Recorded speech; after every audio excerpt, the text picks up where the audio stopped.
Hi everyone, hello. My name is Anchal Arora and I welcome you all to my YouTube channel The Chem Squad। और आज के video में हम लोग continue करने वाले हैं क्रिस्टल फील्ड थ्योरी को, जहाँ पे हम लोग बात करेंगे electronic configuration as per CFT in octahedral complexes. मतलब अभी तक जो तुम आर्गन 3d5 लिख रहे थे उसको T2G और EG वाली टर्म्स में कैसे लिखा जाएगा, क्योंकि अब पांचों ऑर्बिटल्स रीजनरेट नहीं है तो तुम D1 D2 D3 ऐसे नहीं बात कर सकते, तुम्हें T2G और EG की टर्म्स में बात करना पड़ेगा। शुरू करें। ओके जब भी हम कॉन्फ़िगरेशन पढ़ते रहे शुरू से ही, मतलब जब से पढ़ रहे हैं स्ट्रक्चर ऑफ एटम से, तब से हमने तीन प्रिंसिपल्स को ध्यान में रखा है जब भी हम इलेक्ट्रॉन्स की फिलिंग करते हैं, और हमने बड़ी शिद्दत से इनको फॉलो करा है। एक था ऑफ बो प्रिंसिपल, जिसमें ये बोला जाता था कि जो कम एनर्जी वाले ऑर्बिटल्स है भाई पहले उन्हें भर दे, फिर हायर एनर्जी वाले ऑर्बिटल्स भर दियो, है ना। दूसरा था पॉलीज एक्सक्लूजन प्रिंसिपल, जिसने साफ शब्दों में कह दिया था कि एक ऑर्बिटल में दो से ज्यादा इलेक्ट्रॉन्स नहीं हो सकते और वो दोनों इलेक्ट्रॉन्स ऑपोजिट स्पिन के होने चाहिए। मतलब no two electrons can have all four quantum number same. हमने कहा ठीक है भाई, तेरे को भी फॉलो करेंगे। फिर था Hund's rule of maximum multiplicity, जहाँ पे ये बात हुई थी कि भाई अगर तुझे डीजनरेट ऑर्बिटल्स दिखे ना, सेम एनर्जी वाले ऑर्बिटल्स, तो पहले उनको सिंगली फिल करियो, फिर पेयरिंग करने की जरूरत पड़े तो पेयरिंग करियो। ठीक है, हमने इस बात को भी फॉलो किया। अब इन्हीं चीज़ों को फॉलो करते हुए यहाँ पे भी देखते हैं कैसे भरा जाते हैं इलेक्ट्रॉन्स, तो देख लेते हैं। अगर हमारी नॉर्मल कॉन्फ़िगरेशन, मतलब जैसे हमने कोई कॉम्प्लेक्स लिया, मान लो ये Ti, अरे भाई रुक जा यार, H2O होल 6 3 पॉजिटिव, तो यहाँ पे टाइटेनियम जो है वो +3 ऑक्सीडेशन स्टेट में। +3 ऑक्सीडेशन स्टेट मतलब 3D1। तो मतलब मेरे को कोई भी दुनिया का कॉम्प्लेक्स दिया हो, ये तो मैंने एक एग्जांपल लिया, तो मैं कोई भी दुनिया का कॉम्प्लेक्स दिया हो तो मैं पूरी VBT कराते हुए कोऑर्डिनेशन कॉम्प्लेक्सेस की मैंने तुम्हें यही सिखाया कि भाई तेरा स्टेप 1 होना चाहिए कि तू इसकी ऑक्सीडेशन स्टेट निकाल ले, ताकि तू आराम से इसकी कॉन्फ़िगरेशन लिखे और खेल ले। फिर अब VBT में ओवरलैप करना था, हाइब्रिडाइजेशन निकालनी थी, वो कर रहे थे। यहाँ पे भी स्टेप 1 तो सेम रहेगा, चाहे यहाँ आयनिक का केस है, स्टेप 1 सेम रहेगा कि भाई तू ऑक्सीडेशन स्टेट निकाल के बैठ जा कि क्या चार्ज आ रहे तेरे सेंटर लाइन पे, तेरे को उसके बाद समझ आ जाएगा कि तुझे कितने इलेक्ट्रॉन्स भरने हैं। अब तेरे को ये पता है कि 3D1 है, एक इलेक्ट्रॉन का खेल है। तो जब ये वाली आयन ग्राउंड स्टेट में थी, ग्राउंड स्टेट में, तो ये 3D1 था। अब खेल ऐसा हुआ कि लिगेंड्स पास है, तो स्फेरिकली सिमेट्रिकल इलेक्ट्रिक फील्ड, जब पांचों ऑर्बिटल्स की एनर्जी बढ़ी तो भी एक ही इलेक्ट्रॉन था। पर गेम ऐसी हुई कि ऑक्टाहेड्रल कॉम्प्लेक्स बन चुका है, तो अब स्प्लिटिंग तो हो चुकी है। T2G ऑर्बिटल्स तीनों नीचे हैं और EG दोनों ऊपर हैं। अब एक इलेक्ट्रॉन भरना है, वो एक इलेक्ट्रॉन यहाँ जाएगा यहाँ जाएगा। नॉर्मल गेम है कि भाई इज्जत रख लो वो जो तीन प्रिंसिपल पढ़े हैं। और वो प्रिंसिपल ने साफ साफ बोला है कि भाई देख यार, पहले लोअर एनर्जी वाले भर दियो ऑर्बिटल, फिर ऊपर खेलने जाइयो। तो हम उसका मान रख लेते हैं। हमने बोला कि भाई एनर्जी व एनर्जी का खेल देखते हुए एक इलेक्ट्रॉन भर दिया हमने। ठीक है, तो जब हमारे पास ये कॉम्प्लेक्स था और उसने हमसे पूछा कि इस कॉम्प्लेक्स में, इस ऑक्टाहेड्रल कॉम्प्लेक्स में एज पर CFT कॉन्फ़िगरेशन क्या है, तो उस केस में बेटा हम 3D1 नहीं लिख के आ सकते, क्योंकि जब वो एज पर CFT पूछ रहा है तो वो T2G EG वाले पूछ रहा है। तो हम लिखेंगे T2G में जी एक इलेक्ट्रॉन है, EG में जी 0 है। T2G1 EG 0। ठीक है, समझ गए। अगर ऐसे ही कोई D2 होता, मैं सीधा स्फेरिकली सिमेट्रिकल भर रही हूँ, D2 होता, तो अब D2 जैसे यार ये लो कॉम्प्लेक्स, अरे कॉम्प्लेक्सेस की कमी थोड़ी है। ये लो एक एग्जाम्पल, ये लो एक एग्जाम्पल। अब वो पूछे कि इसकी ना इलेक्ट्रॉनिक कॉन्फ़िगरेशन बता दे, हम कहेंगे ले यार, दो इलेक्ट्रॉन भरने ना तूने, दोनों T2G में भरना, T2G2 EG 0 as per CFT। Configuration हमारी आंखों के सामने है, बहुत बढ़िया। 3D3 में भी हम उसको बोलेंगे कि देख तीन इलेक्ट्रॉन थे ना, ले यार तीन भर दे, T2G3 EG 0। बढ़िया। जैसे अगर मान लो कॉम्प्लेक्स था वैनेडियम NH3 होल 6 2 पॉजिटिव, तो हम पढ़ देंगे यार कि इसकी कॉन्फ़िगरेशन एज पर CFT हमें आ गई समझ। अच्छा, अब D4 में झूल है। क्या झूल है मैं बताती हूँ। 4 इलेक्ट्रॉन्स है, 1 2 3 4। यहाँ तो इजी था 3d4 भरना, कोई दिक्कत नहीं है। यहाँ पे ना 2 चॉइसेस होती है, या तो मैं तीनों इलेक्ट्रॉन्स यहाँ रखूँ, चौथा यहाँ, या फिर मैं चौथा यहाँ भेजूँ। क्यों आई ये दोनों चॉइसेस, पहले तो ये बात करते हैं।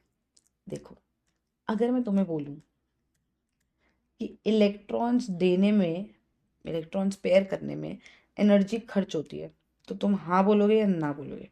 एनर्जी देनी पड़ती है, रिलीज नहीं होती।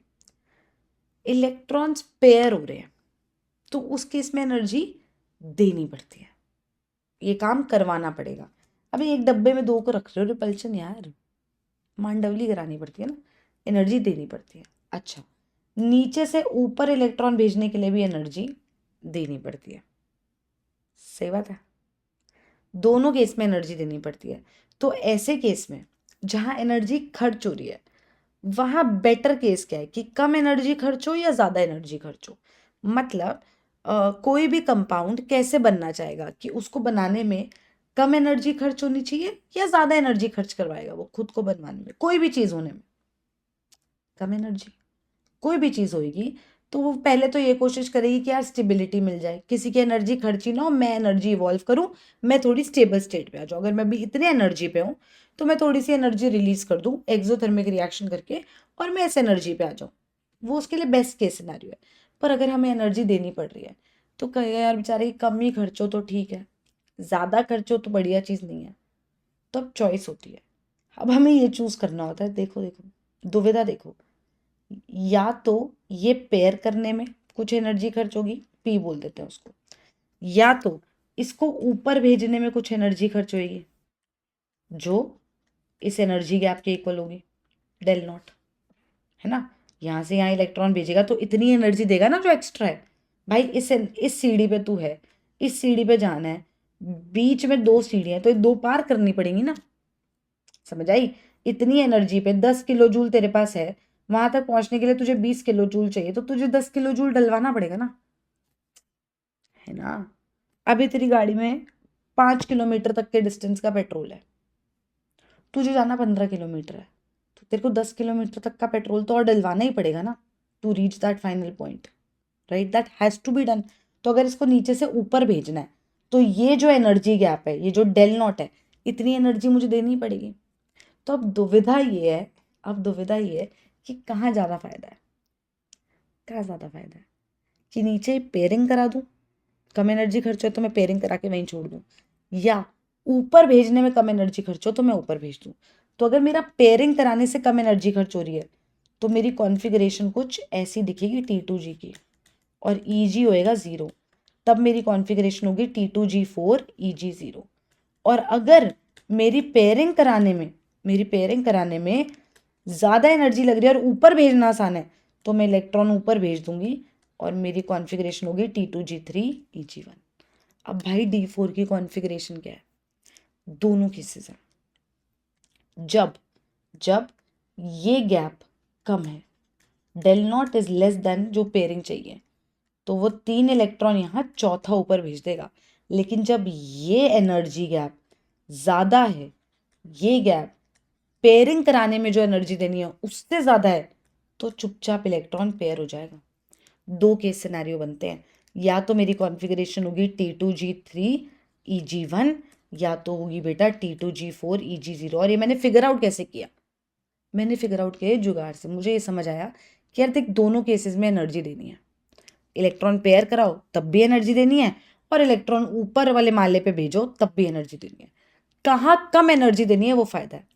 अगर स्प्लिटिंग कम हुई है और इलेक्ट्रॉन ऊपर भेजना आसान है तो इलेक्ट्रॉन ऊपर जाएगा, और अगर स्प्लिटिंग ज़्यादा हुई है और इलेक्ट्रॉन नीचे रखना आसान है तो इलेक्ट्रॉन नीचे रहेगा। फर्स्ट केस में T2G3 EG1 कॉन्फ़िगरेशन है, सेकेंड केस में T2G4 EG0 कॉन्फ़िगरेशन है। अब ये बात डिपेंड किस पे करती है, अभी किस बात पे डिपेंड करता है, मेरे पास तो सेम मेटल आयन है, ये डिपेंड करता है आने वाले लिगेंड पे। मैंने तुम्हें पिछली वीडियो में बताया ना, अगर मेरे पास same metal in the same oxidation state है, और आने वाला लिगेंड स्ट्रॉन्ग है, और एक केस में आने वाला लिगेंड वीक है, तो जो स्ट्रांग है उस केस में ज्यादा अट्रैक्शन होगी, फॉलोड बाय ज्यादा रिपल्शन होगी, ज्यादा स्प्लिटिंग होगी, है ना। और जहां ज्यादा स्प्लिटिंग होगी वहां इलेक्ट्रॉन ऊपर जाना प्रेफर करेगा या नीचे ही पेयर होना कॉम्प्लेक्स बनाने के लिए। दोबारा सोचो, जहां ज्यादा स्प्लिटिंग होगी वहां इलेक्ट्रॉन नीचे ही पेयर होना प्रेफर करेगा, पेयरिंग एनर्जी कम देनी पड़ेगी, डेल नॉट तो ज्यादा होगा। तो जहां पेयरिंग एनर्जी कम देनी पड़े वहां इलेक्ट्रॉन नीचे रहना प्रेफर करता है। तो जहां ज्यादा स्प्लिटिंग वहां इलेक्ट्रॉन नीचे पेयर होना शुरू होगा, और जहां कम स्प्लिटिंग वहां इलेक्ट्रॉन ऊपर चला जाएगा। तो इसका मतलब अगर मैं D4 कॉन्फ़िगरेशन में बात करूं, D4 में तो सेम मेटल अगर D4 में है तो मैं लिगेंड की तरफ देखूंगी कि भाई स्ट्रॉन्ग लिगेंड आ रहा है या वीक फील्ड लिगेंड आ रहा है।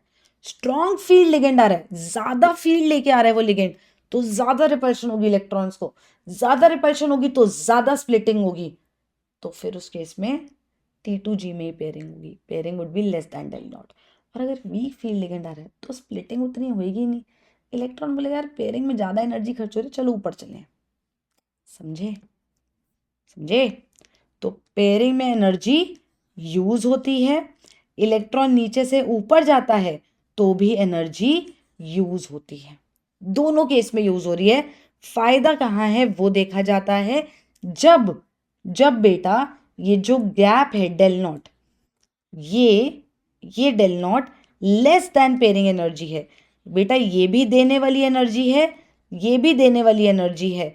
इलेक्ट्रॉन को नीचे से ऊपर भेजोगे तो भी एनर्जी देनी पड़ेगी, इलेक्ट्रॉन को पेयर करोगे तो भी एनर्जी देनी पड़ेगी।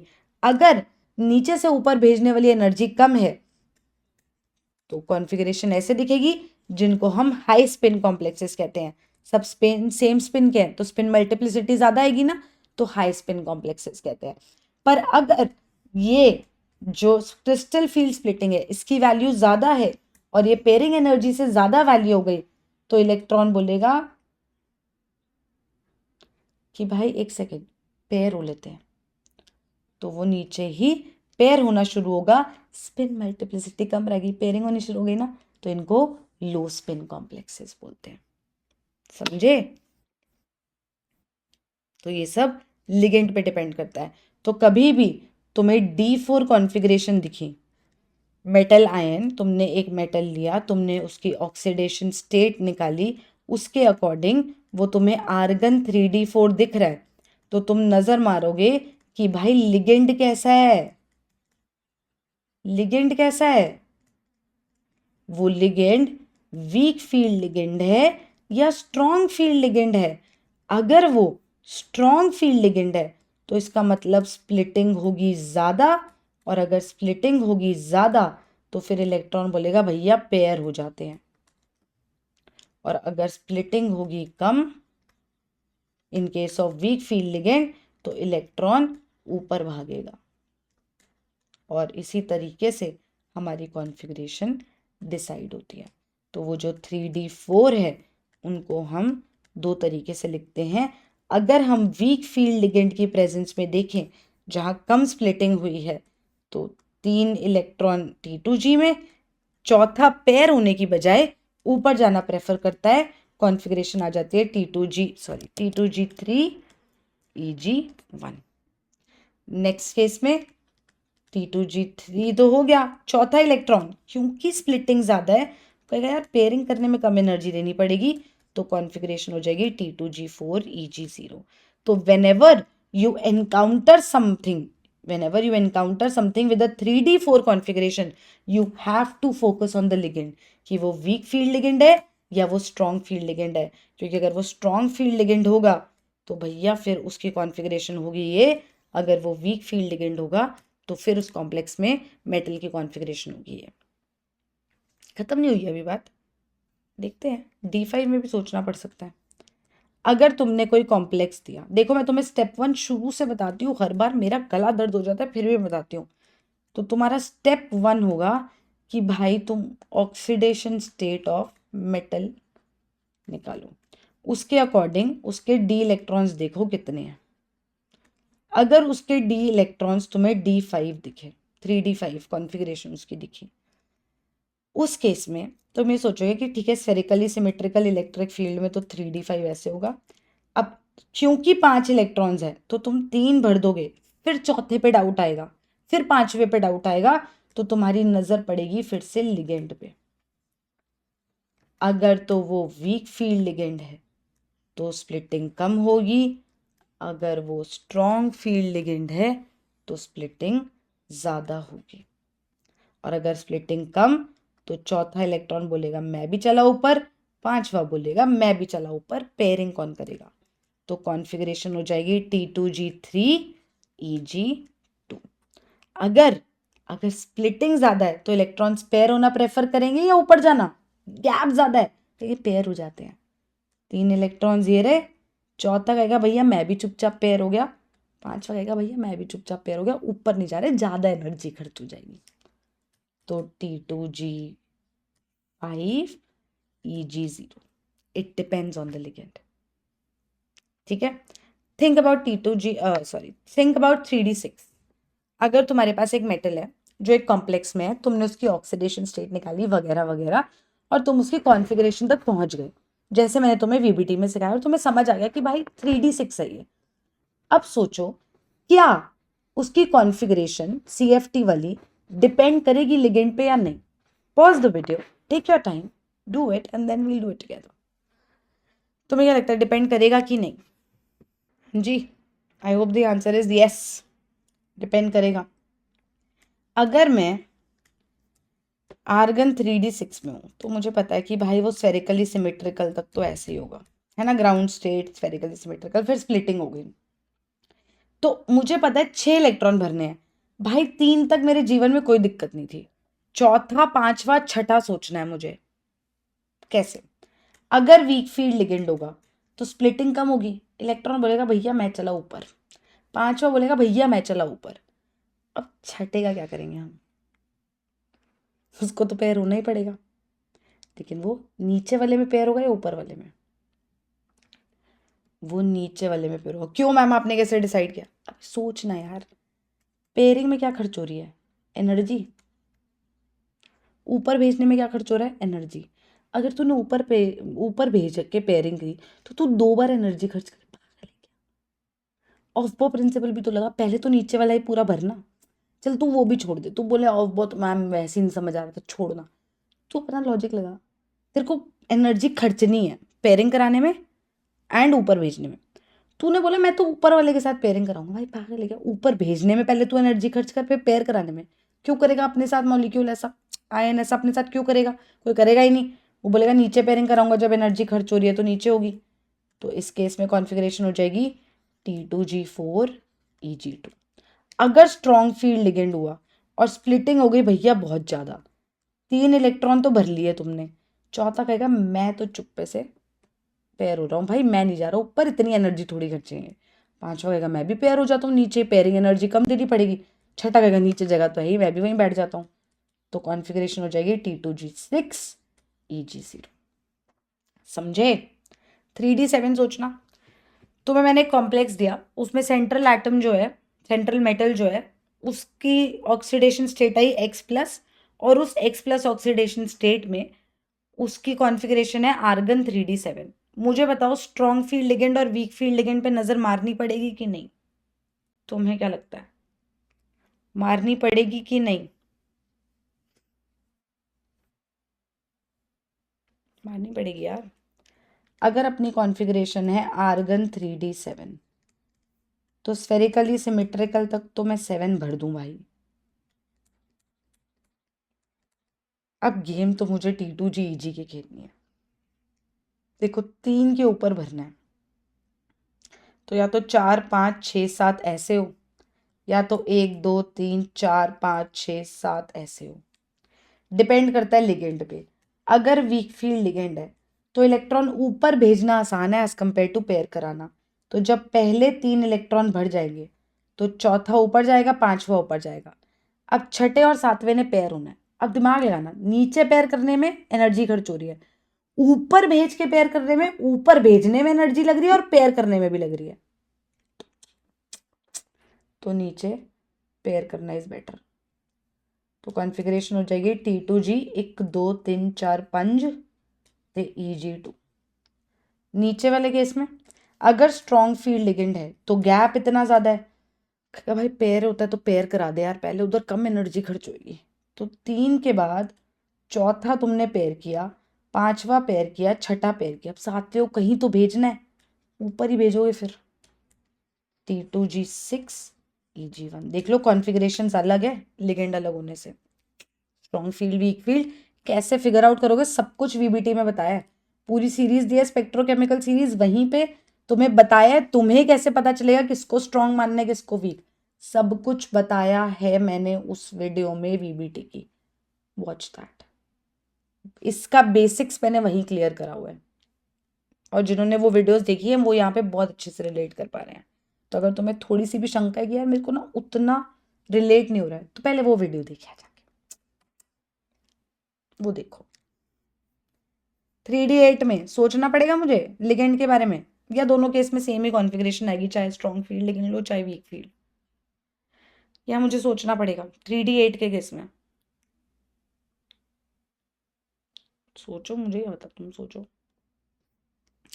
देख लेते हैं। आर्गन 3D8, ये मैंने सोच लिया, वीक फील्ड लिगेंड कम स्प्लिटिंग, स्ट्रॉन्ग फील्ड लिगेंड ज़्यादा स्प्लिटिंग, 8 इलेक्ट्रॉन भरने हैं, 1 2 3, स्प्लिटिंग कम है, इलेक्ट्रॉन ऊपर जाएगा चौथा, पांचवा भी ऊपर जाएगा, फिर अब छठे को कहीं तो भेजना है तो नीचे ही पेयरिंग होगी, ऊपर भेज के फिर पेयरिंग तो नहीं कराने का सेंस बनता। छठा यहाँ, सातवां यहाँ, आठवां यहाँ, कॉन्फ़िगरेशन आई वीक फील्ड लिगेंड के केस में मैम 3 2 G6 EG2। ठीक है, स्ट्रॉन्ग फील्ड में क्या है यार, अगर स्ट्रॉन्ग फील्ड होगा मैम तो आप 1 2 3 चौथा यहाँ पेयर करो, पांचवा पेयर करो, छठा पेयर करो। अब मैम सातवें को तो ऊपर भेजोगे ही ना, और फिर आठवें को भी ऊपर भेजोगे। ठीक है, कॉन्फ़िगरेशन आई T2G6 EG2। मैम ये तो वो VBT वाला खेल हो गया कि लिगेंड स्ट्रॉन्ग आए वीक आए मेरी बला से कोई फर्क ही नहीं पड़ता, कॉन्फ़िगरेशन सेम आ गई। एग्जैक्टली 3D8 से कॉन्फ़िगरेशन चाहे स्ट्रॉन्ग लिगेंड हो चाहे वीक लिगेंड हो कोई फर्क नहीं पड़ता। और अगर 3D8 में नहीं पड़ रहा तो 3D9 में पड़ेगा क्या? 1 2 3 4 5 ऊपर भेज दिया, 6 7 8 9, तो ये तो मैम T2G6 EG3 लिख रहा है वीक फील्ड लिगेंड में। और स्ट्रॉन्ग में देखियो एक बार, 1 2 3 4 5 6 पहले पेयरिंग करा दी, 7 8 9, तो मैम ये तो T2G6 EG3 ही है। स्ट्रॉन्ग फील्ड वीक फील्ड से कोई फर्क नहीं पड़ रहा है, और यहाँ नहीं पड़ रहा है तो 3D10 में भी क्या ही फर्क पड़ेगा, ये हो जाएगा T2G6 EG4। तो इस चीज़ में ना मैंने कुछ रियलाइज़ किया, मैंने ये रियलाइज़ किया कि एक सेकेंड, यहाँ भी पैटर्न है, जैसे हमने VBT में पैटर्न निकाला था वैसे यहाँ भी पैटर्न है कि जब 3D1 था तो वो हर केस में T2G1 है कॉन्फ़िगरेशन CFT के अकॉर्डिंग, कोई फर्क ही नहीं पड़ रहा वीक स्ट्रॉन्ग से। 3D2 में भी चाहे वीक लिगेंड हो चाहे स्ट्रॉन्ग, कॉन्फ़िगरेशन T2G2 ही रहेगी। 3D3 वाली में भी कॉन्फ़िगरेशन T2G3 ही रहेगी, इर्रेस्पेक्टिव ऑफ वीक लिगेंड है या स्ट्रॉन्ग लिगेंड है आने वाला। क्योंकि प्रॉब्लम तो तब आएगी जब चौथा इलेक्ट्रॉन आएगा कि उसको ऊपर भेजें या नीचे रखें। तो लिगेंड का इफेक्ट पड़ना शुरू हुआ 3D4 में, 3D5 में, 3D6 में, 3D5 3D6 3D7 में, एंड बस ना 3D8 में, ना 3D9 में, ना 3D10 में। CFT के अकॉर्डिंग जो मुझे कॉन्फ़िगरेशंस लिखनी है वहाँ मुझे किस किस केस में स्ट्रॉन्ग वीक का दिमाग लगाना पड़ेगा, बस 4 5 6 एंड 7 में, कोई फर्क नहीं पड़ता बाकियों में। 1 2 3 8 9 10 कोई फर्क नहीं पड़ता सामने वाला लिगेंड वीक है या स्ट्रॉन्ग है, कॉन्फ़िगरेशन एज पर CFT वही रहेगी, चाहे वीक फील्ड लिगेंड आ जाए चाहे स्ट्रॉन्ग फील्ड लिगेंड आ जाए। तो मेरे को ये जो इतना दिमाग लगाना पड़ रहा था वीक और स्ट्रॉन्ग वाला, ये एक्चुअली सिर्फ 4 5 6 एंड 7 4 केसेस में लगाना है। मतलब अगर मैं एक क्वेश्चन कर रही हूँ पेपर में उठा के, मेरे को एक कॉम्प्लेक्स दिया, मैंने मेटल की ऑक्सीडेशन स्टेट निकाली, उसके अकॉर्डिंग अगर उसकी कॉन्फ़िगरेशन 3D1 आई, 3D2 आई, 3D3 आई, 3D8 आई, 3D9 आई या 3D10 आई, मेरे को लिगेंड की शक्ल देखने की ज़रूरत ही नहीं है, मैं उसकी CFT की कॉन्फ़िगरेशन ऐसे बता दूंगी। लेकिन अगर 3D4, 3D5, 3D6 और 3D7 आई तो मुझे एक बार सोचना पड़ेगा कि अच्छा ये चाहता है मैं week field ligand strong field ligand देखूं। तो बच्चों इससे तो मैं जीत ही जाऊंगी। तो तुम उस केस में देख के उसको कॉन्फ़िगरेशन एज पर दैट बता देना। तो configurations affected by strong field ligand and week field ligand in the case of D4, D5, D6 and D7 and D1, D2, D3, D8, D9, D10, इनको कोई फर्क ही नहीं पड़ता कि लिगेंड कैसा है। और ऐसी सी सिमिलर चीज़ हमने VBT में भी देखी थी, वहाँ भी मैंने तुम्हें ये प्रूव कर दिया कि तुम्हें हर जगह दिमाग लगाने की जरूरत नहीं है, कभी कभी स्मार्ट खेल सकते हो। यहाँ भी वो बता दिया कि जो इतनी टेंशन लेके रखी हुई है वो इतनी सी है एक्चुअली, और अब शायद मैंने पढ़ा दिया तो वो इतनी सी रह गई होगी। ठीक है, नेक्स्ट वीडियो में CFSC निकालें साथ में। Okay, see you in the next video. Please subscribe to the channel if you haven't already. अगर कर लिया तो करा दो यार, और उसे कमेंट सेक्शन में बता दिया करो यार। पता है इतना दुख होता है जब तुम लोग भाई कुछ लाइक कमेंट नहीं करते। भाई देख के क्या कर रहे हो? मुझे कैसे पता चलेगा समझ आ रहा है कि नहीं? मुझे कैसे पता चलेगा कि पढ़ाने की टेक्निक कुछ और बदलूं कि नहीं बदलूं? बताओ, कुछ तरीका है ये? प्लीज यार, आई सी।